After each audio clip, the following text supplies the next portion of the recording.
मान्य सदस्यहरू, अब प्रश्नोत्तर कार्यक्रम प्रारम्भ हुन्छ। आजको प्रश्नको सूचीमा रहेका क्रममा सामान्य हेरफेर गरेको बेहोरा जानकारी गराउँछु। आज कृषि तथा पशुपक्षी विकास मन्त्रालय, अर्थ मन्त्रालय, श्रम रोजगार तथा सामाजिक सुरक्षा मन्त्रालय र ऊर्जा जलस्रोत तथा सिँचाइ मन्त्रालयसँग सम्बन्धित मौखिक प्रश्नहरूको उत्तर दिने कार्यक्रम रहेको छ। मान्य सदस्यहरू, मान्य मन्त्रीले उत्तर दिनु भएपछि प्रश्नकर्ता मान्य सदस्यले चाहेमा आफ्नो प्रश्नसँग सम्बन्धित विषयमा केन्द्रित रही 1 मिनेट पूरक प्रश्न सोध्न सक्नुहुने बेहोरा समेत जानकारी गराउँछु।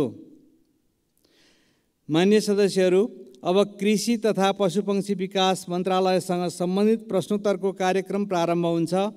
मान्य कृषि तथा पशुपक्षी विकास मन्त्री डाक्टर बेदुराम भुषाललाई रोस्टममा आउन आग्रह गर्दछु।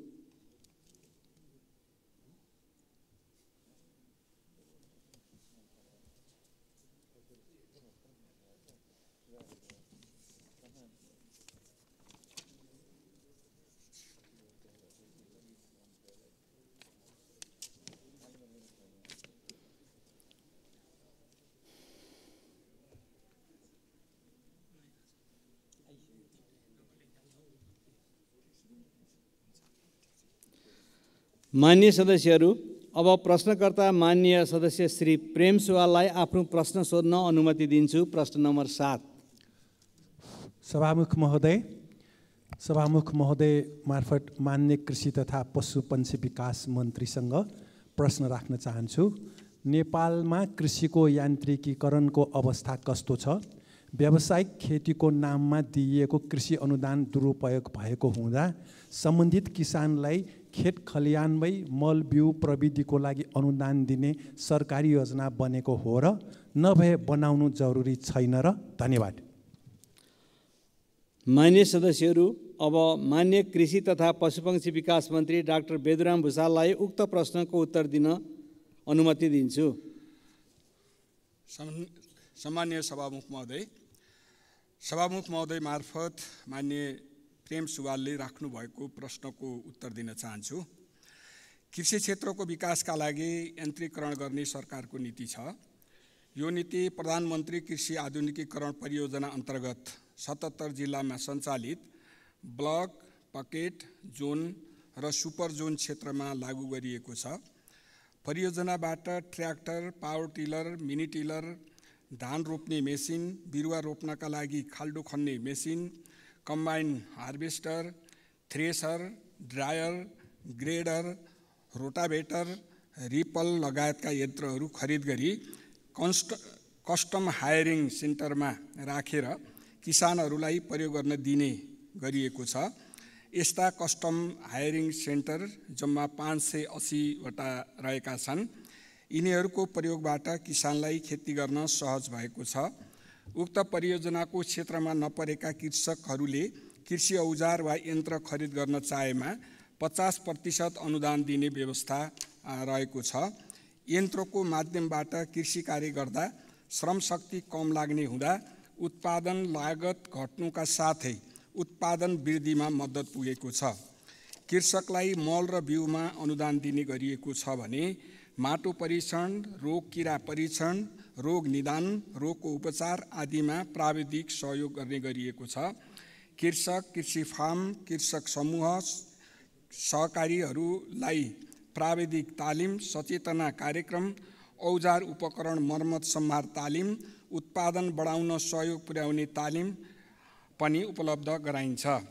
अनुदानको दुरुपयोग हुन नपाउने गरी अनुदान वितरण गर्न सकियोस् भनेर कार्यविधिहरूमा परिमार्जन गरिँदैछ। धन्यवाद। प्रश्नकर्ता मान्य सदस्यले पूरक प्रश्न सोध्न चाहनु भएकोले विषयमा केन्द्रित भई पूरक प्रश्न सोध्न अनुमति दिन्छु। सभामुख महोदय मार्फत कृषि मन्त्रीजीसँग पूरक प्रश्न राख्न चाहन्छु। कृषिमा यान्त्रिकीकरण भएको छ भन्नुभयो मन्त्रीज्यूले, तर धान चामल तरकारी वर्षेनी आयात कसरी बढ्यो? धन्यवाद। मान्य मन्त्रीज्यू। धन्यवाद पूरक प्रश्नका लागि। कृषिमा यन्त्रीकरण हुने कुरा र धान आयात बन्द गर्ने कुरा सायद त्यति धेरै तालमेल राख्दैन होला। कृषिमा यान्त्रिकरण गर्दा गर्दै पनि उत्पादन पर्याप्त मात्रामा हुन नसकेको कारणले हामीले अझै पनि धान आयात गर्नुपर्ने स्थिति रहेको हो।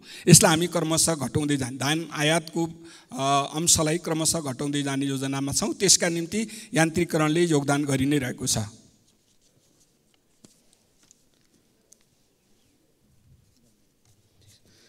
मान्य सदस्यहरू, अब प्रश्नकर्ता मान्य श्री दिलेन्द्र प्रसाद बडुलाई आफ्नो प्रश्न सोध्न अनुमति दिन्छु। प्रश्न नम्बर 8। सम्माननीय सभामुख महोदय, मन्त्रीजीलाई मेरो प्रश्न हो, किसानलाई हरेक वर्ष अभाव भइरहेको रासायनिक मल खादको उत्पादन स्वदेशमा नै गर्ने बारे सरकारको के योजना छ?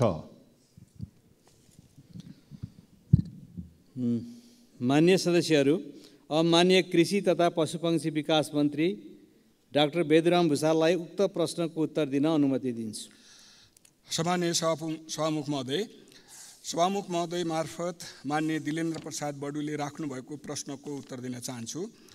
स्वदेशमै रासायनिक मलको उत्पादन गर्ने सन्दर्भमा अध्ययन भइरहेको छ। यस विषयमा अध्ययन गर्न मन्त्री परिषदबाट 2077 कार्तिक 24मा गठित तत्कालीन मान्य अर्थमन्त्री, मान्य उद्योग मन्त्री, मान्य कृषि मन्त्री रहनुभएको 3 सदस्यीय समितिले रासायनिक मल उत्पादन गर्ने सन्दर्भमा विस्तृत अध्ययन गर्नुपर्ने सिफारिस गरे बमोजिम मन्त्री परिषदले 2077 चैत्र 12मा लगानी बोर्ड मार्फत यो कार्य अगाडि बढाउने निर्णय गरेको थियो। तत्पश्चात लगानी बोर्डले अध्ययन गर्नका निम्ति अनुमति मागेका 2 कम्पनीलाई अध्ययन अनुमति दिएको छ र अहिले डियाग इन्डस्ट्रिज GmbH नामक जर्मन कम्पनी र रिनिकोला होल्डिङ ACDN BSD नामक मलेसियन कम्पनीले अध्ययन गरिरहेका छन्।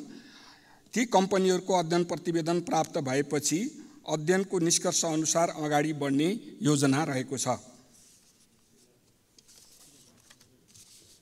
प्रश्नकर्ता मान्य सदस्यले पूरक प्रश्न सोध्न चाहनु भएकोले विषयमा केन्द्रित भई पूरक प्रश्न सोध्न अनुमति दिन्छु।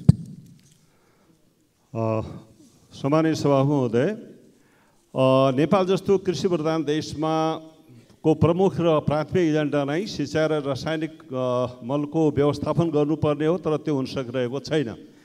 सरकार अध्ययनमा मात्रै सीमित रहने कि छिटोभन्दा छिटो सङ्घीय सरकार र प्रदेश सरकारको संयुक्त लगानीमा मल खादको कारखाना सुरु गरिहाल्ने हो? यतातिर किन नसोच्ने? म जवाब चाहन्छु। हस्, धन्यवाद। मान्य मन्त्री। पूरक प्रश्नका लागि मान्यजीलाई धन्यवाद। अध्ययन बिना कुनै निष्कर्ष ननिकालिकन काम थाल्दाखेरि हामीले विगतमा धेरै लागत गुमाएर पनि उपलब्धि हासिल गर्न सकेका छैनौँ। त्यसले गर्दाखेरि अध्ययन गरेर नै कार्यलाई अगाडि बढाउन उपयुक्त हुन्छ भन्ने ठानेर सरकारले अध्ययन गराउनेतर्फ लागेको छ र अध्ययनको प्रतिवेदन छिटोभन्दा छिटो प्राप्त गरेपछि अगाडि बढ्ने धारणा रहेको छ।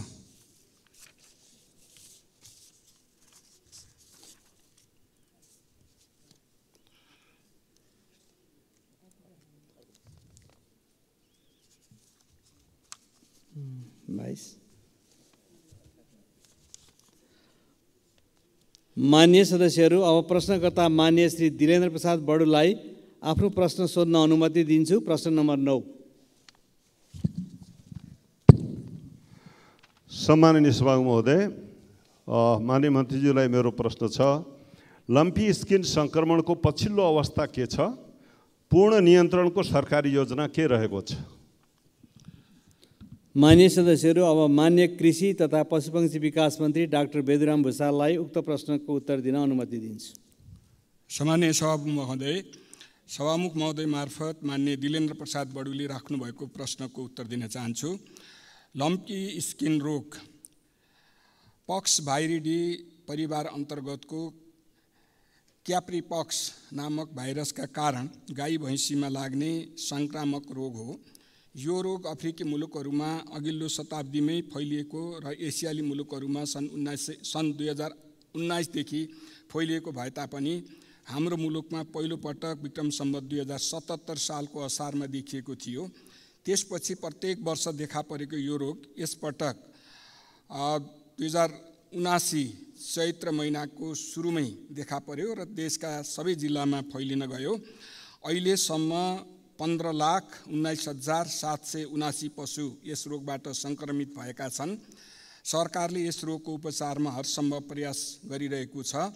उपचार पश्चात 13,93,595 पशु निको भएका छन् भने अहिले बिरामी अवस्थामा 73,636 पशु रहेका छन्। यस रोगबाट 52,548 पशुको मृत्यु भएको छ। यस रोगबाट पशुको मृत्यु भएर क्षति बेहोर्नु परेका किसानलाई राहत उपलब्ध गराउनका लागि मापदण्ड तयार गरी सहमतिका लागि गृह र अर्थ मन्त्रालयमा पठाइएको छ। रोकथामका लागि खोप लगाउने कार्य भइरहेको छ।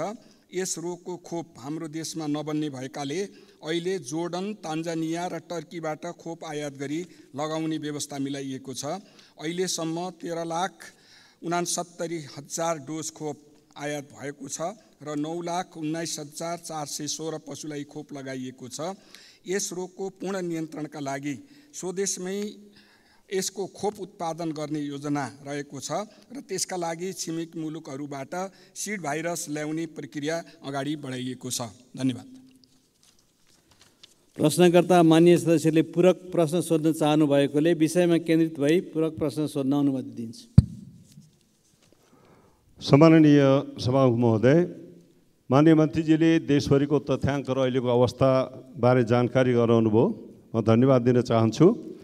र अहिले दार्चुला जिल्लामा मात्रै 42,936 सङ्क्रमित अहिले पनि छन् र 2,540 गाई गोरु भैँसी लगाएर मृतक भएको अवस्था छ। किसानहरू यति बेला साह्रै पीडामा छन् र यो पीडाको अवस्थामा हामीले आंशिक रूपमा भए पनि राहत रकम कहिलेसम्म उपलब्ध गराउँछौँ, किसानलाई के जानकारी गराउन चाहनुहुन्छ? हस्, धन्यवाद। माननीय मन्त्रीज्यू। धन्यवाद माननीयज्यूलाई। यो मापदण्ड पारित हुने बित्तिकै हामी राहत वितरणको प्रक्रियामा जान्छौँ। अहिले मैले भनिसकेँ कि कृषि तथा पशुपन्छी विकास मन्त्रालयबाट मापदण्ड तयार गरेर सहमतिको निम्ति अर्थ मन्त्रालय र गृह मन्त्रालयमा पठाइएको छ। गृह मन्त्रालयमा पठाउनु पर्नुको कारण चाहिँ हामीले यो मापदण्ड विपद व्यवस्थापन ऐन अन्तर्गत बनाउनु पर्ने देखियो। अरू ऐन अन्तर्गत जान बाटो देखिएन। त्यसले गर्दा हामीले गृहमा पनि पठाएका छौँ र अर्थमा पनि पठाएका छौँ।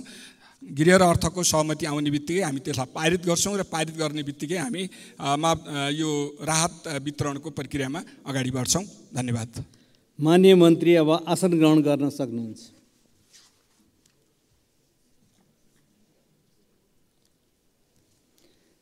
माननीय सदस्यहरू, कृषि तथा पशुपक्षी विकास मन्त्रालयसँग सम्बन्धित प्रश्नोत्तर कार्यक्रम यहीँ समाप्त हुन्छ।